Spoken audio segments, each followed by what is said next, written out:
आपण सांगितलं कालच्या पहिल्या प्रश्नावरच आपण या ठिकाणी मग तुम्ही निर्णय दिला की माझ्या दालनात मी मीटिंग लावतोय. अध्यक्ष महाराज, आत्ता वडेट्टीवार साहेबांनी जे काही भूमिका मांडली, हे योजना शेतकऱ्यांसाठी आहे. मी काल पण तुम्हाला सांगितलं, पण हे व्यापाऱ्यांसाठी योजना झालेली आहे, हे तेवढंच सत्य आहे.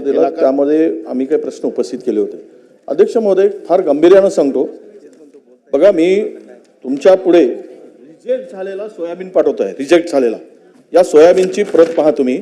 शेतकरी वाचेल की नाही. अध्यक्ष महोदय, फार गंभीर आहे. शेतकऱ्यांच्या जीवन मरणाचा प्रश्न आहे म्हणून मी बोलतोय. हा सोयाबीन रिजेक्ट केला आहे. या शेतकऱ्याचं नाव आहे राठोड साहाव. हा माणूस आहे राठोड साहाव. हा माणूस आहे माहुरगड, किनवट तालुक्यातील बोबगाव. हे एक हा रिजेक्ट होऊ शकतो का? तो शेतकरी रडत आला काल प्रश्न उपस्थित केल्यानंतर. हा दुसरा शेतकरी.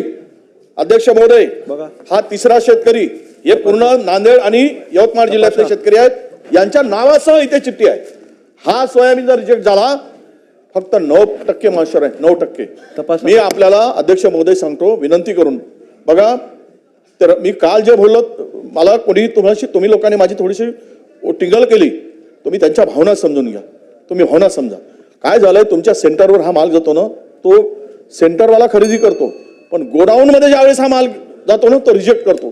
त्यामुळे हे सर्व सेंटरवाले हा सगळा माल आता घेत नाही. सेंटरमध्ये खरेदी सुरू बंद झाली आहे. 550 की काहीतरी तुम्ही सेंटर सांगितलं ना मंत्री महोदय. तुम्हाला एक सांगू, मी त्याच्या पुढे बोलत नाही. मी एक नाव आणि नंबर वाचून दाखवतो. त्या माणसाचं नाव आहे अखिल. बीड येथील खाजगी माणूस आहे अखिल. मोबाईल नंबर सांगतो, 9970219645. हा माणूस प्रत्येक सेंटर मंजूर करायसाठी 4 लाख रुपये घेतो. 4 लाख रुपये. आणि नाव काय सांगतो माहिती आहे? तुमचे OSD अभिजित पाटील. आणि गरजेचं नाव सांगतो, पाहिजे तुम्हाला मी नावात सकट सांगितलं. याचा मोबाईल तपासून घ्या. 9970219645 हा नंबर आहे. हा अखिल नावाचा माणूस आहे. बीड जिल्ह्यातील आहे. ठीक आहे. आणि गरजेचा नाही. अध्यक्ष महोदय, थांबा. ते पुढे घेऊन चाललात. नाही तुम्ही शेतकऱ्यांच्या संदर्भात त्या ठिकाणी अशी नसून आपल्याला विनंती आहे.